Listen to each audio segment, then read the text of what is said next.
രണ്ടാം എപ്പിസോഡിൽ മീജിയോണിന്റെ point of view ആണ് കാണിക്കുന്നത്. മീജിയോൺ തന്റെ റൂമിലിരുന്ന് വർക്ക് ചെയ്യുകയാണ്.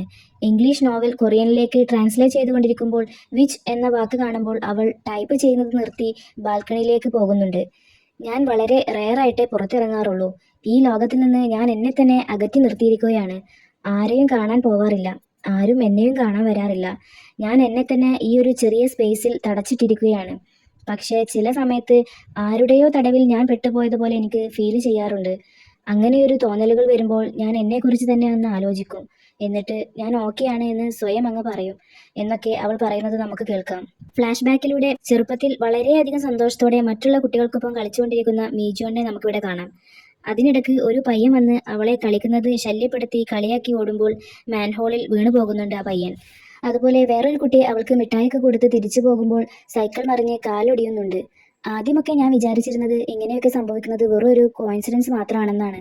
എന്നാൽ പതിയെ പതിയെ ഇതെന്റെ മേലുള്ള എന്തോ ഒരു ശാപമാണെന്ന് എനിക്ക് മനസ്സിലാവുന്നുണ്ട് എന്നൊക്കെ അവൾ പറയുന്നത് നമുക്ക് കേൾക്കാം. മീജിയോണിന് ക്രഷ് തോന്നിയിട്ടുള്ള ഇഗ്ജോങ് എന്ന പയ്യനെ പള്ളിയിൽ വെച്ച് കാണുന്നതാണ് പിന്നീട് കാണിക്കുന്നത്. അവൻക്ക് ഹാങ്കോക്ക് യൂണിവേഴ്സിറ്റിയിൽ അഡ്മിഷൻ കിട്ടിയതിനാൽ അവർ സോളിലേക്ക് മാറി താമസിക്കാൻ പോവുകയാണ്. അവൻ മീജിയോന്റെ അരികിലേക്ക് വന്ന് ഒരു ബുക്ക് കൊടുത്തുകൊണ്ട് ഇതെന്റെ നോട്ടാണ്, ഒരു പക്ഷേ ഇത് നിനക്ക് ഹെൽപ്ഫുൾ ആയേക്കാം എന്ന് പറഞ്ഞ്, നീയും ക്ലാസ്സിലെ ടോപ്പർ ആണെന്ന് ഞാൻ കേട്ടല്ലോ, നന്നായി പഠിച്ചോ, അപ്പോൾ പിന്നെ നിനക്കും ഈ യൂണിവേഴ്സിറ്റിയിൽ തന്നെ ജോയിൻ ചെയ്യാം. നമ്മൾ രണ്ടുപേരും ഒരേ കോളേജിലൊക്കെ പഠിക്കുന്നത് ഓർക്കുമ്പോൾ തന്നെ നല്ല രസമുണ്ട് എന്നൊക്കെ അവൻ പറയുമ്പോൾ അവൾക്ക് നല്ല സന്തോഷമാവുന്നുണ്ട്. അവന്റെ സംസാരത്തിൽ നിന്ന് മീജിയോണിനോട് ഇഷ്ടമുള്ളതായി നമുക്ക് മനസ്സിലാക്കാം. നീ സോളിലേക്ക് വരികയാണെങ്കിൽ നമുക്ക് ഒരുമിച്ച് എന്നവൻ പറഞ്ഞു തുടങ്ങിയതും പെട്ടെന്ന് വായിൽ നിന്ന് നുരയും പതയൊക്കെ വന്ന് പിടഞ്ഞ് താഴെ വീഴുകയാണ്. ആളുകളെല്ലാം ഓടി വന്ന് പെട്ടെന്ന് ഇതിവൻ എന്ത് പറ്റി, എന്താ ഉണ്ടായത് എന്നൊക്കെ മീജിയോണിനോട് ചോദിക്കുമ്പോൾ അവനെന്തോ കടിച്ചെന്നാ തോന്നുന്നത് എന്നവൾ മറുപടി പറയുന്നുണ്ട്. അങ്ങനെ പെട്ടെന്ന് തന്നെ എല്ലാവരും കൂടെ അവനെ എടുത്ത് ഹോസ്പിറ്റലിൽ കൊണ്ടുപോകുന്നുണ്ട്. തക്ക സമയത്ത് ട്രീറ്റ്മെന്റ് ലഭിച്ച കാരണം അവൻ രക്ഷപ്പെട്ടെന്ന് കേട്ടു. അവരെങ്ങനെ സോളിലേക്ക് താമസവും മാറി. പിന്നെ ഞാൻ ഒരിക്കലും അവനെ കണ്ടിട്ടില്ല എന്നൊക്കെ മീജോൺ പറയുന്നത് നമുക്ക് കേൾക്കാം. പുതിയ സെമസ്റ്റർ, പുതിയ ക്ലാസ്. മീജോന്റെ വീടിനടുത്തുള്ള ദാവുൻ എന്നൊരു പെൺകുട്ടിയെ മാത്രമേ ആ ക്ലാസ്സിൽ അവൾക്ക് അറിയുള്ളൂ. ആൺകുട്ടികളെല്ലാവരും അവളെ കണ്ടിട്ട് ഓ ടോപ്പ് സ്റ്റുഡൻസ് നമ്മുടെ ക്ലാസ്സിലാണല്ലോ എന്നൊക്കെ പറഞ്ഞ് നല്ല ത്രില്ലിലാണ്. മീജോന്റെ തൊട്ടടുത്തിരിക്കുന്ന പെൺകുട്ടി അവളോട് ഇഗ്ജോങ്ങിന് അപകടം സംഭവിക്കുമ്പോൾ നീ എവിടെ ഉണ്ടായിരുന്നോ, നിങ്ങൾ എന്താ സംസാരിച്ചിരുന്നത് എന്ന് ചോദിക്കുമ്പോൾ ഞാൻ ചർച്ചിന്റെ മുന്നിൽ ഉണ്ടായിരുന്നു, ഞങ്ങൾ പഠിത്തത്തെ കുറിച്ചാണ് സംസാരിച്ചിരുന്നത് എന്നവൾ മറുപടി പറയുന്നുണ്ട്. ഇത് കേട്ട് ദാവുൻ ഇഗ്ജോങ്ങിന് അപകടം സംഭവിച്ചത് നിന്റെ കാരണല്ലേ എന്ന് ചോദിക്കുമ്പോഴാണ് അവരുടെ ഒരു ക്ലാസ്മേറ്റ് വന്ന് ഇഗ്ജോങ്ങിന്റെ അസുഖമൊക്കെ മാറി അവൻ സോളിലും പോയി, ഇനിയും അതൊക്കെ പറഞ്ഞ് നടക്കുകയാണോ നിങ്ങളൊക്കെ ഇപ്പോഴും എന്ന് പറഞ്ഞ് അവൾക്കൊരു സ്ട്രോബെറി മിൽക്ക് കൊടുക്കുന്നുണ്ട്. അവന്റെ പേര് ജംഗ്ഹ്വാൻ എന്നാണ്. മീജുവിനെ നല്ല പോലെ ട്രീറ്റ് ചെയ്യുന്നത് കണ്ട് മറ്റു ആൺകുട്ടികളെല്ലാം അവനെ കളിയാക്കുന്നുണ്ട്. മീജിയോൺ അവളുടെ അച്ഛന്റെ കൂടെ ഫുഡൊക്കെ കഴിക്കുന്നതാണ് പിന്നീട് കാണിക്കുന്നത്. ഇന്ന് അവളുടെ പിറന്നാളാണ്. അമ്മയുടെ ഓർമ്മ ദിവസം ആചരിക്കാൻ കഴിയാത്തതിൽ അച്ഛനോട് അവൾ സോറി പറയുന്നുണ്ട്. കാരണം അവളെ പ്രസവിച്ച ഉടനെ അവളുടെ അമ്മ മരിക്കുന്നുണ്ടായിരുന്നു. അതുകൊണ്ട് അവളുടെ പിറന്നാളിന്റെ അന്ന് തന്നെയാണ് അമ്മയുടെ ഓർമ്മ ദിവസവും. ഓർമ്മ ദിവസം ആചരിക്കുന്നതിനേക്കാളും നിന്റെ ബർത്ത്ഡേ ആഘോഷിക്കാനാണ് അമ്മക്കും ഇഷ്ടമുണ്ടാവുക. നീ ഞങ്ങളുടെ പ്രാണനാണ് എന്നൊക്കെ അപ്പോൾ പറയുന്നുണ്ട് അച്ഛൻ. കൂടാതെ പുതിയ ക്ലാസ്സിനെ കുറിച്ചും അവിടെയുള്ള ഫ്രണ്ട്സിനെ കുറിച്ചൊക്കെ അച്ഛൻ ചോദിക്കുന്നുണ്ട്. കുറച്ച് ക്യാഷ് കൊടുത്തുകൊണ്ട് ഫ്രണ്ട്സുമായി ആഘോഷിക്കാനും പറയുന്നുണ്ട്. പിറ്റേ ദിവസം അവൾ ക്ലാസ്സിലേക്ക് ചെന്നപ്പോൾ ക്ലാസ്സിലെ ബോയ്സിനെ ഒന്നും കാണാനില്ലായിരുന്നു. ടീച്ചർ വന്ന് കാര്യം പറയുമ്പോഴാണ് അവർക്കെല്ലാം ക്യാൻറ്റീൻ ഫുഡ് കഴിച്ച് ഫുഡ് പോയ്സൺ വന്നിട്ടുണ്ടെന്ന് അറിയുന്നത്. ക്ലാസ്സിലെ ആൺകുട്ടികൾക്ക് മാത്രം എങ്ങനെ ഫുഡ് പോയ്സൺ വന്നു, എന്തൊക്കെയാ ഇവിടെ നടക്കുന്നത് എന്നൊക്കെ മറ്റു പെൺകുട്ടികൾ പറഞ്ഞുകൊണ്ട് സംശയാസ്പദമായി മീജോണിനെ നോക്കുന്നുണ്ട്. അടുത്ത സീനിൽ നല്ല മഴയുള്ള ദിവസം കുട കൊണ്ടുവരാത്തത് കാരണം വീട്ടിലേക്ക് പോകാൻ കഴിയാതെ നിൽക്കുന്ന മീജിയോന്റെ അടുത്തേക്ക് ജംഗ്വാൻ വരുന്നതാണ് കാണിക്കുന്നത്. മീജിയോൺ, നീ എന്താ ഇവിടെ നിൽക്കുന്നത് എന്നവൻ ചോദിക്കുമ്പോൾ ഞാൻ കുട കൊണ്ടുവരാൻ മറന്നു, മഴ മാറാൻ വേണ്ടി വെയിറ്റ് ചെയ്യാണ് എന്നവൾ പറയുന്നുണ്ട്. ലക്ഷണം കണ്ടിട്ട് മഴ പെട്ടെന്നൊന്നും മാറാൻ ചാൻസ് ഇല്ല. നീ എന്നും നടന്നിട്ടല്ലേ പോവാറുള്ളത്, ഈ മഴയത്ത് നടന്നാൽ നിനക്ക് വല്ല പനിയും പിടിക്കും. എന്റെ വീട് നിന്റെ വീട്ടിലേക്ക് പോകുന്ന വഴിയാണ്, എന്റെ കൂടെ വാ, നമുക്ക് ഒരുമിച്ച് നടക്കാം എന്ന് പറയുമ്പോൾ അവൾ ആദ്യം സമ്മതിക്കുന്നില്ല. പിന്നെ അവൻ നിർബന്ധിക്കുമ്പോൾ അവൾ കൂടെ പോകുന്നുണ്ട്. മീജോന്റെ വീടെത്താറായപ്പോൾ ഇനി ഞാൻ പോയിക്കോളാം, എന്റെ വീട് ഇവിടെ അടുത്താണ് എന്ന് പറഞ്ഞ് നിന്റെ വീട്ടിലേക്ക് ഇനിയും കുറെ പോകാനുണ്ടോ എന്ന് ചോദിക്കുകയാണ് അവൾ. എന്റെ വീട് ഇവിടെയല്ല, സ്കൂളിന്റെ ഓപ്പോസിറ്റ് ഭാഗത്താണ് എന്നവൻ പറയുമ്പോൾ അവൻ എന്താ ഉദ്ദേശിച്ചത് എന്ന് മനസ്സിലാവാതെ അവനെ തന്നെ നോക്കുകയാണ് അവൾ. നമ്മുടെ ക്ലാസ്സിലെ ആൺകുട്ടികൾക്കൊക്കെ ഫുഡ് പോയ്സൺ ഉണ്ടായ ദിവസം നിനക്ക് ഓർമ്മയുണ്ടോ? ആക്ച്വലി അന്നേ ദിവസം അവരെല്ലാവരും നിന്നെ കുറിച്ചാണ് പറഞ്ഞുകൊണ്ടിരുന്നത്. നീ നല്ലപോലെ ഇംഗ്ലീഷ് സംസാരിക്കുന്നുണ്ടെന്നും പോരാത്തതിന് നീ നല്ല സുന്ദരിയാണെന്നൊക്കെയാണ് എല്ലാ ആൺകുട്ടികളും പറയുന്നത്. നീ ഇംഗ്ലീഷിൽ പ്രസന്റേഷൻ എടുത്തു കൊടുത്തില്ലേ, അന്നേ ദിവസം എല്ലാവരും നിന്നിൽ വീണുപോയി. നമ്മുടെ ക്ലാസ്സിലെ എല്ലാ ആൺകുട്ടികൾക്കും നിന്നോട് നല്ല ക്രഷ് ഉണ്ട് എന്നൊക്കെ പറയുമ്പോൾ നീ എന്തൊക്കെയാണ് ഈ പറയുന്നത് എന്നവൾ ചോദിക്കുകയാണ്. അതിനവൻ മറുപടി പറയുന്നത് അവന്റെ കൺഫെഷൻ ആയിട്ടാണ്. എനിക്ക് നിന്നെ നല്ല ഇഷ്ടമാണ് എന്ന് പറഞ്ഞ് അവൾ എന്തെങ്കിലും മറുപടി പറയുന്നതിന് മുമ്പേ കൂടെ അവളുടെ കയ്യിൽ ഏൽപ്പിച്ച് ബായ് എന്നൊക്കെ പറഞ്ഞ് ആ മഴയത്ത് ഓടിപ്പോവുകയാണ് അവൻ. അവൾ തിരിഞ്ഞു നടന്നതും വലിയൊരു ഇടിമിന്നൽ ഉണ്ടാകുന്നുണ്ട്. ഒപ്പം എന്തോ ഒരു ശബ്ദവും. അവൻക്ക് എന്തോ സംഭവിച്ചു എന്ന് മനസ്സിലാക്കിയിട്ടാവണം അവൾ അറിയാതെ തന്നെ അവളുടെ കയ്യിൽ നിന്ന് കുട താഴെ വീണു പോകുന്നുണ്ട്. പിറ്റേ ദിവസം സ്കൂളിൽ മരിച്ച ജംഗ്വാന്റെ മോർണിംഗിനായി എല്ലാവരും സ്കൂൾ ഗ്രൗണ്ടിൽ വന്നിരിക്കുകയാണ്. മീജോണും ആ കൂട്ടത്തിലുണ്ട്. പൊതുദർശനം കഴിഞ്ഞ് എല്ലാവരും അവരവരുടെ ക്ലാസ്സിലേക്ക് പോകുമ്പോൾ മീജോൺ അവിടെ തന്നെ നിൽക്കുകയാണ്. ജംഗ്വാൻ ഇന്നലെ എൻ്റെ കൂടെ വന്നിട്ടില്ലായിരുന്നെങ്കിൽ അവൻ മരിക്കില്ലായിരുന്നു എന്നാണ് മീജോൺ ഇപ്പോൾ ചിന്തിക്കുന്നത്. അവളുടെ കണ്ണുകളിൽ നിന്നും കണ്ണുനീർ ധാരയായി ഒഴുകുന്നത് നമുക്ക് കാണാം. ജംഗ്വാന്റെ മരണം അവളെ വല്ലാതെ പിടിച്ചു കുലുക്കി. അവൾ കാരണമാണ് അങ്ങനെ സംഭവിച്ചത് എന്ന സ്വയം തോന്നിയ ഗിൽറ്റി ഫീലിംഗ് കാരണം അവൾ മറ്റുള്ളവരിൽ നിന്ന് കൂടുതൽ വിട്ടു നിൽക്കാൻ തുടങ്ങി. ലഞ്ച് ക്യാൻറ്റീനിൽ നിന്ന് കഴിക്കുന്നതിന് പകരം ആളൊഴിഞ്ഞ ബെഞ്ചിൽ പോയിരുന്ന് കഴിക്കാൻ തുടങ്ങി. അവർ സ്കൂളിൽ നിന്ന് പിക്നിക് പോയ ദിവസം മീജോൺ ഒറ്റയ്ക്കിരുന്ന് സ്നാക്സ് ഒക്കെ കഴിക്കുന്ന സമയത്ത് അവളുടെ അടുത്തേക്ക് ഒരു പയ്യൻ വന്ന് എന്താ ഒറ്റയ്ക്കിരുന്ന് കഴിക്കുന്നത് എന്ന് ചോദിച്ച് സോഫ്റ്റ് ഡ്രിങ്ക് കൊടുത്തുകൊണ്ട് അവൻ്റെ ഇഷ്ടം തുറന്നു പറയാനായി നിൽക്കുമ്പോൾ അവൾ പെട്ടെന്ന് തന്നെ എഴുന്നേറ്റ് എനിക്കൊന്നും കേൾക്കണ്ട എന്ന് പറഞ്ഞ് അവിടെ നിന്നും പോവുകയാണ്. കുറച്ചു കഴിഞ്ഞപ്പോഴാണ് കാലിന് പരിക്ക് പറ്റിയ അവനെയും കൊണ്ട് ടീച്ചർ ഓടുന്നത് അവൾ കാണുന്നത്. പിന്നീട് പലപ്പോഴായി പല സന്ദർഭങ്ങളിലായി ചെറുതും വലുതുമായ പല അപകടങ്ങളും ഉണ്ടാവുന്നുണ്ട്. ചിലരുടെ കാലൊടിയുന്നു, ചിലരുടെ കൈ മുറിയുന്നു. അങ്ങനെ പല പല അസ്വാഭാവിക അപകടങ്ങളും നടക്കുന്നത് കൊണ്ട് തന്നെ എല്ലാ കുട്ടികളും, ആൺകുട്ടികൾ പ്രത്യേകിച്ച്, അവളെ അവോയ്ഡ് ചെയ്യാൻ തുടങ്ങി. എവിടെ പോയാലും അവളെക്കുറിച്ചുള്ള അടക്കം പറച്ചിലും കളിയാക്കലും മാത്രമായി. മീജോന്റെ അമ്മ മരിച്ചതുവരെ അവളുടെ കുറ്റമായിട്ടാണ് ക്ലാസ്സിലെ കുട്ടികൾ ചിത്രീകരിക്കുന്നത്. അവരിലൊരാൾ അവൾ ശരിക്കും ഒരു വിച്ചാണെന്ന് പറയുന്നത് അവൾ കേൾക്കുന്നുമുണ്ട്. പുറം ലോകം അവളെ അവോയ്ഡ് ചെയ്താലും അവളുടെ കൂടെയുള്ളത് നല്ല സപ്പോർട്ടീവ് ആയിട്ടുള്ള ഒരു അച്ഛനാണ്. മീജിയോൺ നല്ല പഠിക്കുന്ന കുട്ടിയായതുകൊണ്ട് തന്നെ ഏതെങ്കിലും നല്ലൊരു അക്കാഡമിയിൽ ജോയിൻ ചെയ്യാൻ അച്ഛൻ നിർബന്ധിക്കുന്നുണ്ടെങ്കിലും അക്കാഡമിയിൽ പോകാതെ തന്നെ നല്ല മാർക്ക് വാങ്ങിക്കാൻ കഴിയും എന്ന് പറഞ്ഞ് അവൾ നിരസിക്കുന്നുണ്ട്. സംസാരിക്കുന്നതിനിടയിൽ അച്ഛൻ സ്കൂളിനെ കുറിച്ചും സ്കൂളിലെ കുട്ടികളൊക്കെ എങ്ങനെയുണ്ടെന്നും ഫ്രണ്ട്സൊക്കെ അവളോട് എങ്ങനെ പെരുമാറുന്നത്, എന്തെങ്കിലും ബുദ്ധിമുട്ടുകളുണ്ടെങ്കിൽ അറിയിക്കണമെന്നൊക്കെ പറയുന്നുണ്ടെങ്കിലും അവൾ തൻ്റെ സങ്കടം പുറത്തു കാണിക്കാതെ ചിരിച്ചുകൊണ്ട് തന്നെ എല്ലാം നല്ലതാണെന്നും അവൾ നല്ല ഹാപ്പിയാണെന്നും മറുപടി പറയുന്നുണ്ട്. നിനക്ക് എന്നോട് എന്ത് വേണമെങ്കിലും ഷെയർ ചെയ്യാവുന്നതാണ്. കൂട്ടുകാരുടെ കാര്യമായാലും ഇനിയിപ്പോൾ ബോയ് ഫ്രണ്ടിൻ്റെ കാര്യമായാലും കുഴപ്പമില്ല. എന്നെ ഒരു അമ്മയുടെ സ്ഥാനത്ത് കണ്ടാൽ മതി. നിനക്ക് എന്ത് ബുദ്ധിമുട്ടുകളുണ്ടെങ്കിലും എന്നോട് പറയാൻ മടിക്കരുത് എന്നും അച്ഛൻ കൂട്ടിച്ചേർക്കുന്നുണ്ട്. അവൾ അതിന് ഓക്കെ പറയുന്നുമുണ്ട്. ആഴ്ചകളും മാസങ്ങളും കടന്നു പോവുകയാണ്. അവരിപ്പോൾ 3rd ഇയറിലാണുള്ളത്. മിജിയോൺ കഴിയുന്നത്ര എല്ലാവരിൽ നിന്നും മാറി മാറിയാണ് നടക്കുന്നത്. എല്ലാവരും ഫ്രണ്ട് ഗേറ്റ് യൂസ് ചെയ്യുമ്പോൾ അവൾ സ്കൂളിലേക്ക് വരുന്നതും പോകുന്നതൊക്കെ സ്കൂളിൻ്റെ ബാക്ക് ഗേറ്റ് വഴിയാണ്. ഒരു ദിവസം അവൾ സ്കൂൾ വിട്ട് പോകാൻ നിൽക്കുമ്പോൾ ഒരു പയ്യൻ അടുത്തേക്ക് വന്ന് നീ എന്താ വല്ല കുറ്റം ചെയ്ത ആൾക്കാരെ പോലെ എല്ലാവരിൽ നിന്ന് ഒളിഞ്ഞു നടക്കുന്നത് എന്നവൻ ചോദിക്കുമ്പോൾ നീ ആരാണ്, നിനക്കെന്നെ അറിയാമോ എന്ന് ചോദിക്കുകയാണ് അവൾ. 3rd ഗ്രേഡിലെ ക്ലാസ് 3ൽ പഠിക്കുന്ന പാർക്ക് സെൻഹോ ആണ് ഞാൻ. നമ്മൾ അധികം കണ്ടിട്ടില്ലല്ലേ എന്നൊക്കെ അവൻ പറയുമ്പോൾ എനിക്കൊന്നും സംസാരിക്കാനില്ല എന്ന് പറഞ്ഞ് അവൾ പോകാൻ നിൽക്കുകയാണ്. ജംഗ്വാൻ മരിച്ചത് നിന്റെ കാരണമല്ല എന്നവൻ പറയുമ്പോൾ എന്ത് എന്ന് ചോദിച്ച് അവൾ അവിടെ തന്നെ നിന്നു പോകുന്നുണ്ട്. അന്ന് ജംഗ്വാൻ നീയുമായി കുട ഷെയർ ചെയ്യുന്നതും വീട്ടിലേക്ക് അവൻ്റെ കൂടെ പോകുന്നതൊക്കെ ഞാൻ കണ്ടിരുന്നു. നിന്റെ കൂടെ അവൻ വന്നിട്ടില്ലായിരുന്നെങ്കിൽ അവൻ മരിക്കില്ലായിരുന്നു എന്ന് നീ ചിന്തിക്കുന്നുണ്ടോ? അതുകൊണ്ടാണോ അന്ന് തൊട്ട് നീ എല്ലാവരിൽ നിന്ന് ഒഴിഞ്ഞു മാറി നടക്കുന്നതും ആരോടും മിണ്ടാത്തതും സ്കൂളിലെ ലഞ്ച് പോലും കഴിക്കാത്തത് എന്നൊക്കെ അവൻ ചോദിക്കുമ്പോൾ നീ എന്തൊക്കെയാണ് ഈ പറയുന്നത് എന്നവൾ തിരിച്ചു ചോദിക്കുന്നുണ്ട്. അവൻ മരിച്ചത് നിന്റെ കാരണം കൊണ്ടല്ല. അങ്ങനെ മരണപ്പെടാനുള്ളത് അവൻ്റെ വിധിയായിരിക്കണം. നീ എന്തിനാണ് അത് കാരണം സഫർ ചെയ്യുന്നത്? നിനക്ക് പകരം നമ്മുടെ കാലാവസ്ഥയാണ് ബ്ലെയിം ചെയ്യേണ്ടത്. ഈ റെയിനി സീസണിനെ, അന്നത്തെ ഇടിമിന്നലിനെയാണ് ബ്ലെയിം ചെയ്യേണ്ടത് എന്നൊക്കെ പറയുകയാണ് അവൻ. ആ സമയം അതുവഴി വരുന്ന കുറച്ച് പെൺകുട്ടികൾ അവർ സംസാരിക്കുന്നത് കാണുന്നുണ്ട്. ഇത് ശ്രദ്ധിച്ച മീജിയോൺ നിനക്ക് എന്താ എന്നെക്കുറിച്ച് അറിയാം? നിനക്കൊന്നും തന്നെ അറിയില്ല. അതുകൊണ്ട് നീ ഇങ്ങനെയൊന്നും പറയേണ്ട ആവശ്യമില്ല എന്നൊക്കെ പറഞ്ഞ് അവൾ അവിടെ നിന്നും പോകുമ്പോൾ കൂടെ അവനും അവൻ്റെ സൈക്കിൾ എടുത്ത് പിന്നാലെ പോകുന്നുണ്ട്. പോകുന്ന വഴിയിൽ അവൻ തൻ്റെ ഇഷ്ടം അവളോട് തുറന്നു പറയുകയാണ്. കുറേ കാലമായിട്ട് എനിക്ക് നിന്നെ ഇഷ്ടമാണ്. ഇനിയും ഞാനിത് പറഞ്ഞില്ലെങ്കിൽ എനിക്ക് പിന്നെ സമാധാനം ഉണ്ടാവില്ല എന്നൊക്കെ അവൻ പറയുമ്പോൾ നീ പറഞ്ഞത് ഞാൻ കേട്ടിട്ടില്ല എന്ന് പ്രിട്ടൻഡ് ചെയ്തോളാം എന്ന് പറഞ്ഞ് അവൾ മുന്നോട്ട് നടക്കുകയാണ്.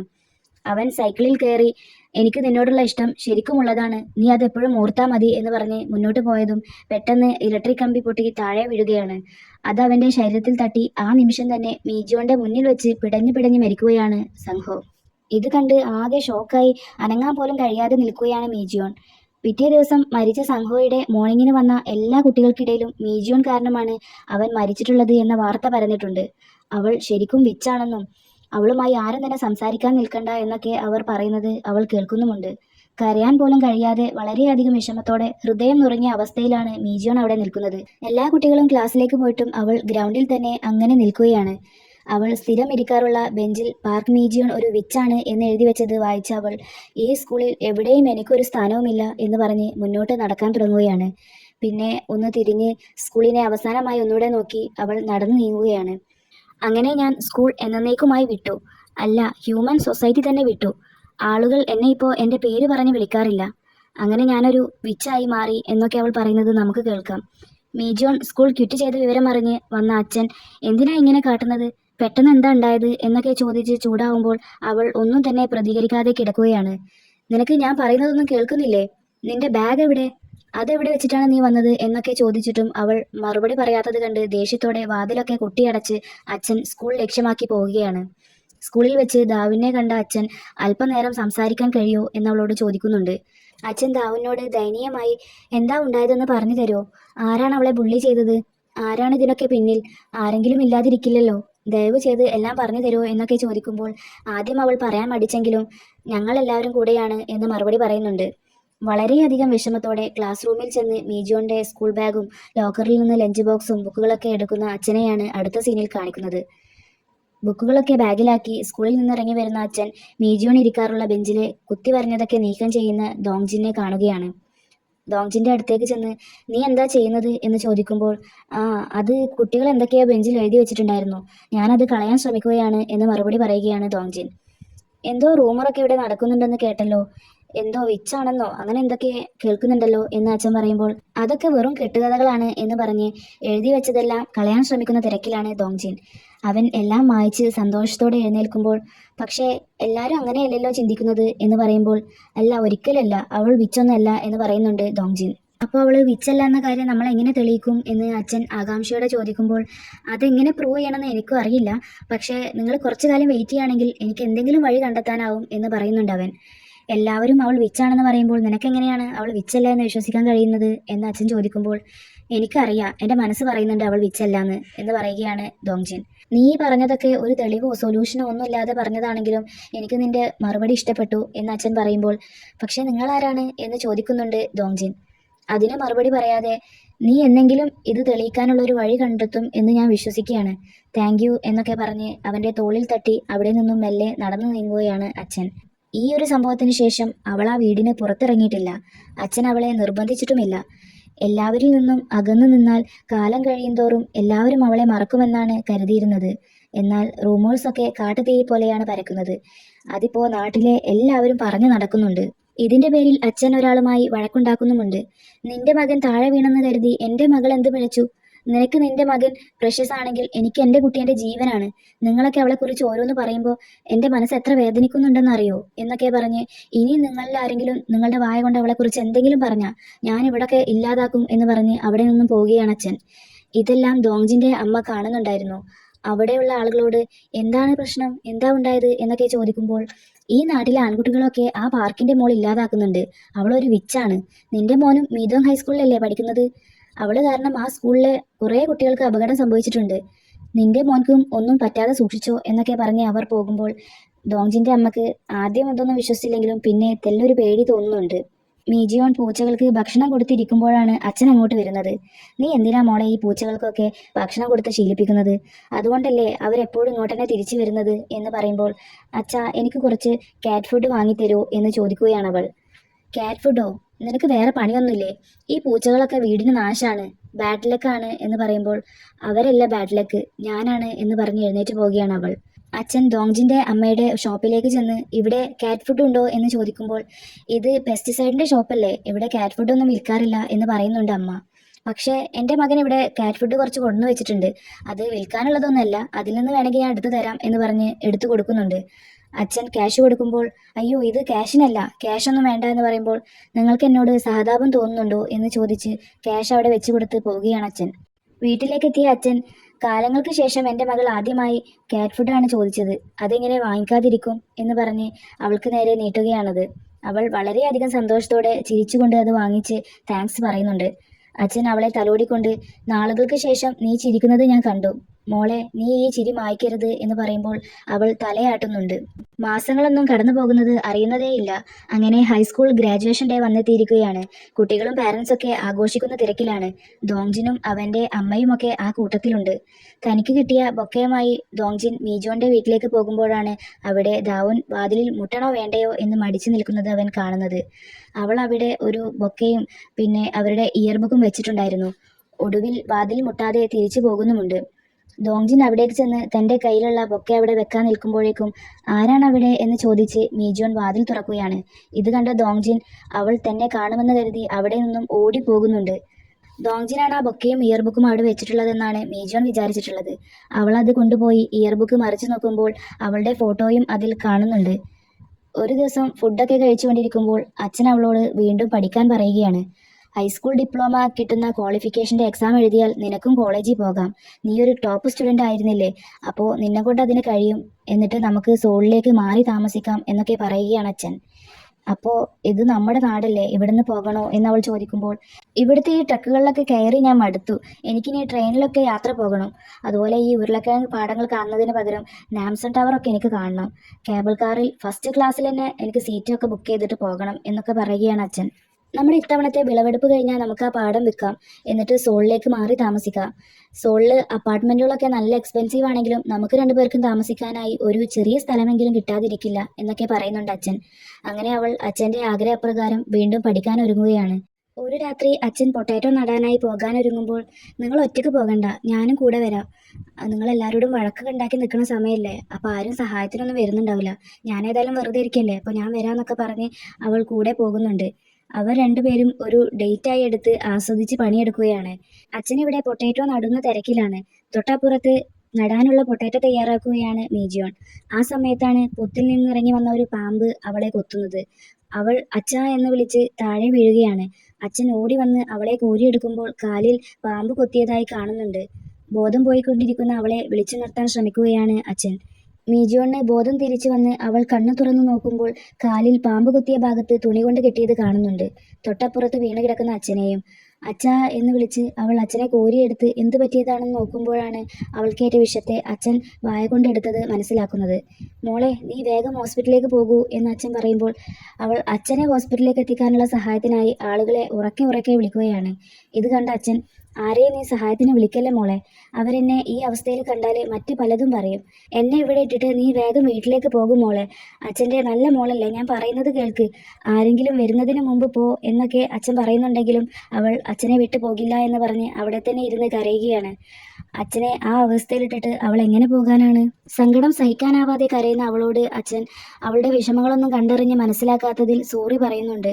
മരണത്തിന്റെ വക്കിലെത്തിയ അച്ഛന് അപ്പോഴും മകളെ ആരെങ്കിലും കുറ്റപ്പെടുത്തുമോ എന്ന വേവലാതിയാണുള്ളത്. ആരെങ്കിലും അങ്ങോട്ട് വരുന്നതിന് മുമ്പ് വീട്ടിലേക്ക് പോകാനും അതുപോലെ ഈ നാട്ടിൽ നിന്ന് തന്നെ പോകാനും അച്ഛൻ അവളോട് പറയുന്നുണ്ട്. അങ്ങനെ അവളുടെ മടിയിൽ കിടന്നു തന്നെ അച്ഛൻ എന്നേക്കുമായി കണ്ണടക്കുകയാണ്. അവളുടെ വാവിട്ട കരച്ചിൽ കേട്ട് നാട്ടുകാരെല്ലാം ഓടിക്കൂടുന്നുണ്ട്. അവസാനം അവൾ ശരിക്കും ഒറ്റപ്പെട്ടു പോയി. ഇവിടെ വെച്ചാണ് ഈ എപ്പിസോഡ് അവസാനിക്കുന്നത്.